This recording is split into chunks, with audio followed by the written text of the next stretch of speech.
Cool, mama, YouTube. We got a tactical gamer nuke dropped on us today. Yeah. With a heavy heart, the Play2XKO team shares an update about the future. Active development will end in December. The final content patch goes live in October. Servers stay online. In-game purchases made before August 20th will be refunded. Dude. No way. Just as the game was starting to pop in tournaments. No. Sorry, Miss Harvey from FlyQuest.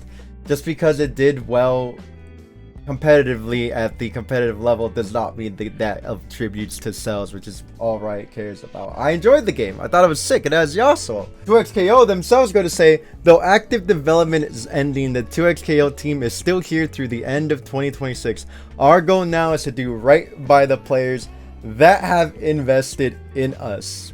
There's a lot to unpack here. That sucks because I enjoyed the game.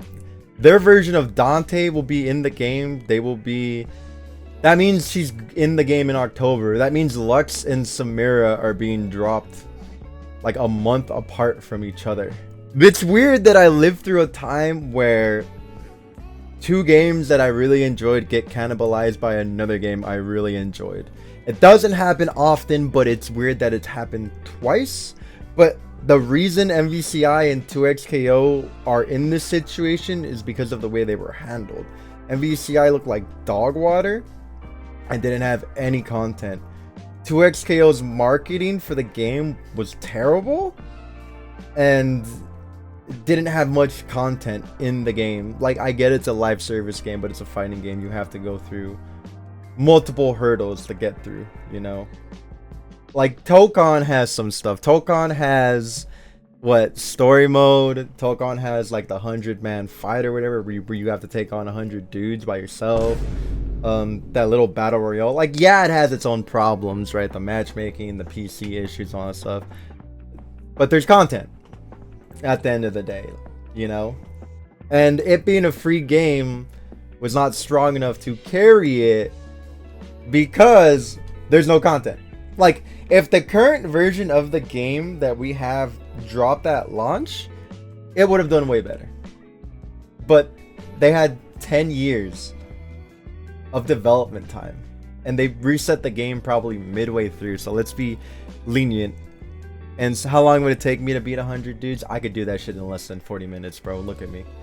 Anyways, yeah, so let's be lenient and say they had 5 years with the current 2XKO. They didn't really do much with the time that they had, which is a fact of the matter. And was it a management issue? Was it maybe they didn't have the right people for the job? Who fucking knows?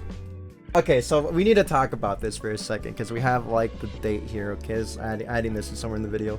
So we were trying to find the specific date. I think there was another video that came out slightly prior to this.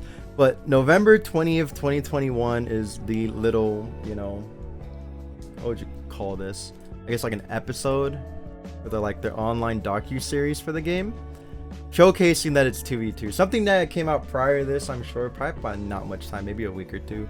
And I was just discussing off recording that roughly, you know, 4 years, maybe 5 years actually, when they made the switch to 2v2, maybe even longer than that. 5 years, 9 characters. Man, there's no real excuse. It was just poor management. But yeah, I just wanted to put this in there to give like a concrete date as to where the timeline was when we knew the game switched. It is sad that the game is perishing because I wanted to live in a world where I had 2 tag fighters to go to. You know what? I wasn't recording, but I'm gonna re-record for this. Yeah, so somebody said it's crazy because they have the money, right? They have the money to like fix it or whatever, you know, for the game. But the game was in development for 9-10 years. I gotta imagine they dropped probably a few million in like all the employees' salaries and didn't receive a dime. And then the game dropped, and they think they made $1 million back? Maybe? Who knows how much revenue they got back? Obviously nothing compared to how much they spent on making the game, on paying all their employees. Man, that sucks. I'm sad. I enjoyed the game. I had my problems with it, but damn. This chatter brings up a good point. How did Riot make money if they're refunding people? You're right. You're so right. In-game purchases made before August 20th will be refunded. So they didn't make any money. Actually, the money they spent on putting money for tournaments, flying us out, or like paying us to advertise the game. Dude, they've lost so much money on this. What are you gonna do? This part sucks right here, okay? 2 free-to-play games have existed in this ecosystem and both failed terribly. But I don't think it's the fault of the players. I think it's the fault of how they managed the game. Multiverses was riddled with in-game currency, right? They had like 4 different currencies you had to buy. The monetization was terrible. Unlocking characters took way too damn long after the first like 2 or 3 characters. Like, Multiverses was handled terribly in terms of their game, and they made the game worse instead of better. 2XKO, the in-game currency monetization wasn't the worst. Unlocking characters was fine, but nobody knew the game existed. And the first impression people had about this game existing was when 80 people got laid off. That's when people first learned that the game was a thing. It's so doomed, bro. It's so doomed. Man, look at me having another topic of discussion. I think this game, 2X, should have never had fuses to begin with. The reason for that is there's so many mechanics in the game. There's push block, parry, retreating guard, break, get up attack, the rolls, and then you have the fuses on top of that. A fucking balancing nightmare for all this shit, when the game should have just had no fuses, 1 tag, you add the fuses later. Because not only do you have to create the characters, but you have to balance the characters around the fuses and the mechanics, which is just straight up next to impossible. They expect maybe some more random blurbs like this. Alright, giant blurb. Hey all, we have an update to share on the future of 2XKO. 2XKO's active development will conclude at the end of 2026. Over the last few months, we've been monitoring 2XKO's trajectory closely, just as much as they monitored Ari in the meta. Interesting, a lot of monitoring going on for the game. While a lot of you jumped in to try the game and there's an incredible community that plays every day, we haven't seen, let me put this on lip. We haven't seen enough players stick with the game to get to a path towards sustainability. Now, whose fault is that? I ask the question, whose fault is that?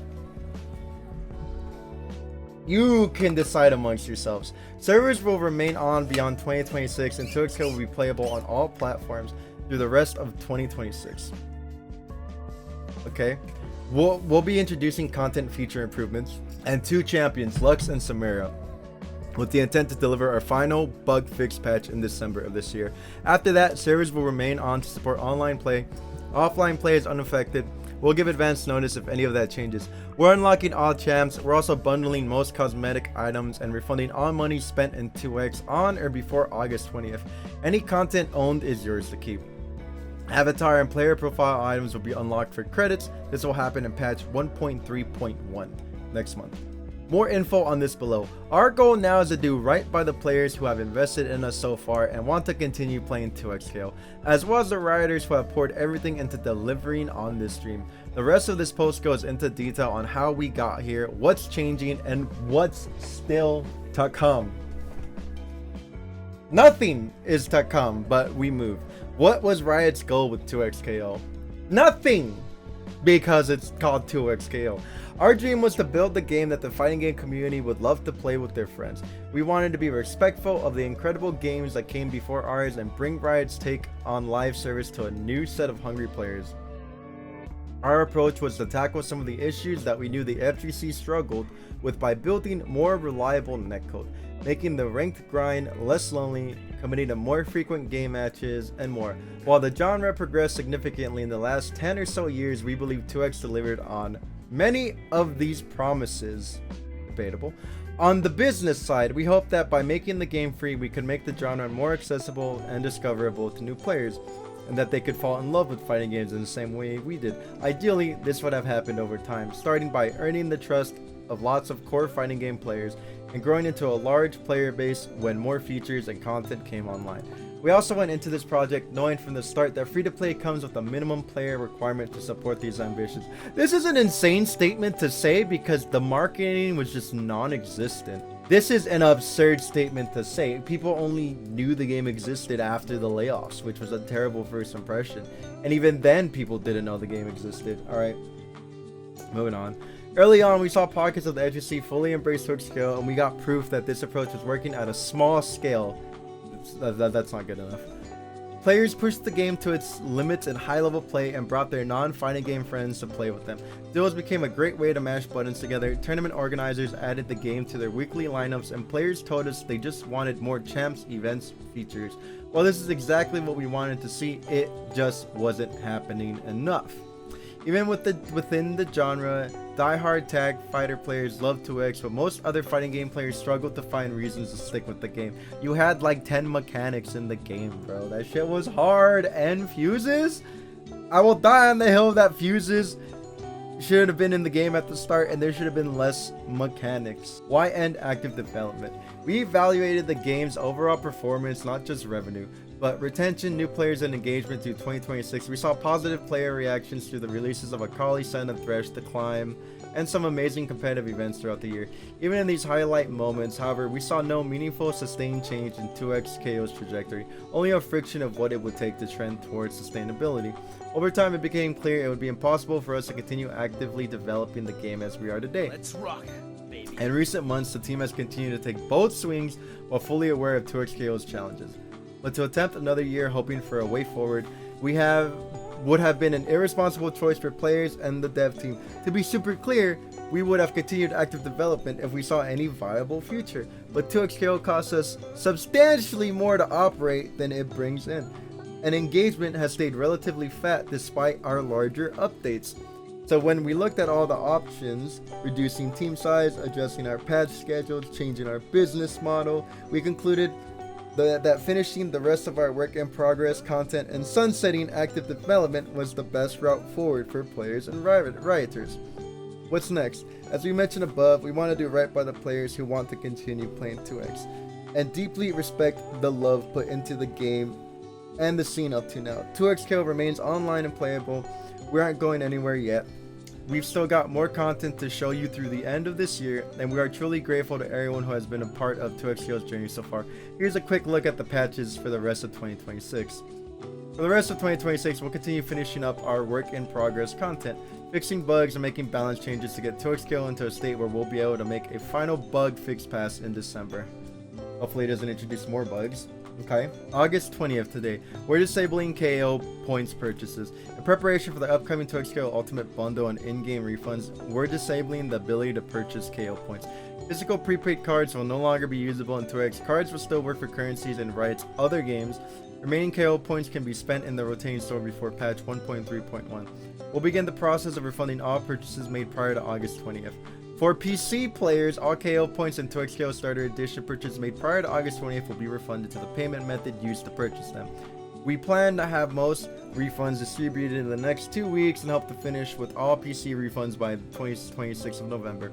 We appreciate your patience as we process these. For PlayStation, Xbox, KO points, and 2XKO Starter Edition purchases made prior to August 20th will be refunded to the platform and provider used to purchase. PlayStation and Xbox customer support may reach out to confirm payment details in the coming weeks. For players on the Japan or Korea server, we will conduct the refund process for KO points in compliance with local law. Further details regarding the refund procedures will be provided in future announcements or individual notices. Read more information about refunds in our support FAQ. As announced at EVO 2026, Lux, the Lady of Luminosity, drops with patch 1.3.1. Lux is a Shoto-inspired character with a simple K who harnesses the power of light to eliminate her enemies. We're adding a purchasable bundle of nearly all 2xKO cosmetic content for $39.99. The 2xKO Ultimate Bundle launches next patch. It contains all skins, skin chromas, and taunts for every champion up to and including Lux, plus all currently released finishers. For those who want to pick up everything in 2xKO, this bundle packages most cosmetics into a single purchase. We're making many items available for credits. Earn currency. Avatar items, select base champion, chroma stages, and player profile items will be unlocked for credits. The credit limit will be uncapped for 12,000. From 12,000. Oh. We're removing some systems so we can support the long-term online experience. Battle passes, KO points, champion tokens, seasons, and events will be removed. We're removing ranked and adjusting matchmaking to be streamlined with casual lobbies. Oh shit, they're getting rid of ranked. Ranked lobbies will disable to ensure that we can matchmake within a single pool of players per server. Casual lobbies will still be match made by skill, so you should still expect to see players around your skill level. Dude, there's gonna be no players, man. Private live lobbies will be unaffected. We're unlocking most gameplay content for all players. All champions will be unlocked for all players. Fuses will still be unlocked through tutorials. We're updating other parts of the game. We'll add voice chat and large map to private lobbies. Oh shit, that's sick. Which will allow up to 40 players and one private lobby. You couldn't do this before? It took the game sunsetting for you to add voice chat and more players in a lobby? The October patch. Launching in October, 2xKO's final champion is Samira the Desert Rose. Samira is a bounty hunter who fights with bombastic flares, switching between her sword and dual pistols for maximum style. We'll also update the 2x Ultimate Bundle to include all remaining skins and cosmetics. Owners of the bundle will receive the added items automatically. This will be the final major content patch of the game. More information will be available during the patch. If required, this patch will mostly be focused on bug fixes and it won't introduce major new content. From here, 2xKO servers remain online and the game will still be available to download for free on PlayStation, PC, and Xbox. Oh shit. The competitive series is unchanged to 2026 and we will continue to support players and TLs. This includes prizing for all major and challenger events. The final competitive series event will take place in November. Beyond 2026, TLs can continue to run events featuring 2x using the community competition guidelines online and offline. I don't really think there will be many tournaments after this, you know? If there's no change, updates, patches, content, it's just gonna be a Y burger. If the players don't show up, TNS will not host it. There's no perfect way to handle a decision like this as 2026 continues. We'll be figuring out what more we can do for players, TLs, competitors, and creators that have consistently shown up on the FGC through 2x. We'll have conversations with community leaders over the next few weeks, and we'll keep you posted here. Ultimately, we're proud of the game this team built. We're grateful to everyone who made the game what it is today, and we're looking forward to the rest of this year's releases. What's written above reflects our current plan, and we may make some adjustments to dates and comms as we go. Looking to the future, you can count on Riot to keep exploring new genres and ways to bring players together. For now, we're focused on leaving 2x in a great spot, then we'll head back into the R&D lab where we'll take time to learn and work on how we come back stronger for the next swing at the next genre. Surely the Smash game will be much better than the fighting game. Dude, that means no more 2xKO Sajam Slam. That shit was sick, dude. Dueling with people. Man, Sajam's like, whoa. Yeah, that's it. Riot thinks League is that big of an IP. The only reason Valorant did well is because it was a CSGO clone for the most part at the beginning, right? That's why a lot of people that were sick of CSGO hovered to it, because they're like, ooh, new paint of color. And then they did diversify it as like the game went on with their abilities or whatever, right? Valorant was a blessing. They're very hit or miss on their games, right? I'll record this too. So Andy goes to say, I don't think it's necessarily Tokon cannibalizing 2xKO, but more like League of Legends cannibalizing anything with its IP. I don't think you're wrong to make that statement, but you have to consider that the people who play tag fighters simply because they're tag fighters, this guy right here, I will be playing Tokon, right? Sure, there's the hardcore League 2xKO fighter players, of course, but there's just people who will play the new stuff because it's a new thing in their genre, And if there's more to do, cool. Like I was gonna play both. I was gonna play 2X after the new patch, but now can't even do that. So, but some people will move on and won't look back because they're like, okay, cool, I like Marvel more, or this is the new shiny toy, I'm gonna play that instead. So there's multiple attributing factors to one massive issue at the end of the day. I hate to say this, but the writing was on the wall about the game the moment the beta came out. I think we could agree the writing was on the wall because nobody talked about the game. Like, we saw nothing but Tokon shit on social media, memes being made, people hating on Sony. The game was being discussed on social media. The Max Holloway of the FGC, I don't know who that is. Let me look that up. The writing was on the wall since like the beta. People trashed on Tokon, but it got talked about. People made memes about Tokon, it got talked about. People shit on Sony with Tokon, but it got talked about. People posted their combos and all this shit they found out. There was discussion on all avenues, good, bad, ugly for Tokon. For 2X, it was kind of just nothing. Even fucking Avatar has had legendary memes. Like, dude, look at this, man. Look at this Avatar banger of a meme, bro.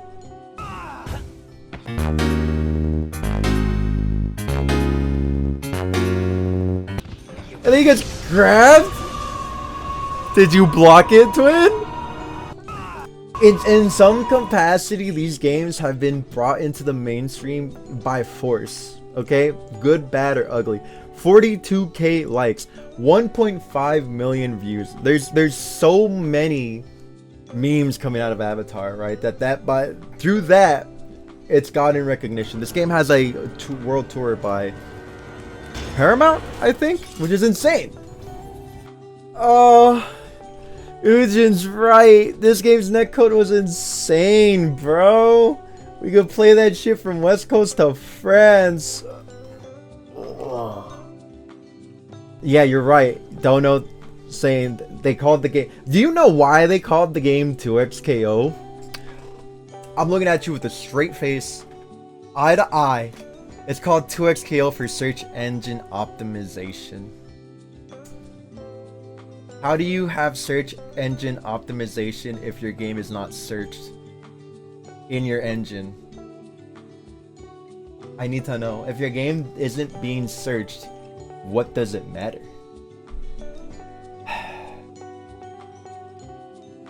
This is so depressing. I got my dog. She was asleep and she's like, what do you want? Well, there's not really much left to be said. What can we say that hasn't been said about the game? This sucks. I like the game. It did have its problems. But what are you gonna do? It wasn't making them anything financially. There was no return of investment for this game. Can the game bounce back? No. Unless like somehow a million people start playing the game. Well, hopefully they don't fuck up Tokon and this patch bangs. What do you think about the current state of 2XKO, Luna? Thank you. Very riveting. Alright. Well, anyways, support your favorite fighting game. Keep trucking, and I wonder what ramifications this is gonna have in the long run, especially for other developers that maybe thought about breaking into the fighting game space. I think the only game that looks like it's doing fine, that's a new game that's come out in the past like decade, besides fighters, is Avatar. I think everything else is legacy based. Street Fighter, Tekken, Marvel Tokon, Guilty Gear. This is definitely gonna scare off new developers with the death of multiverses in 2X.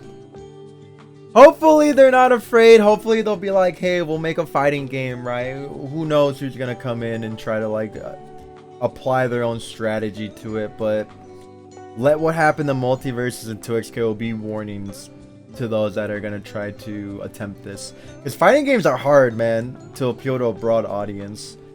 Because there's no perfected formula outside of Legacy. I think Legacy is the only thing that has held, for the most part, truth to breaking into the scene.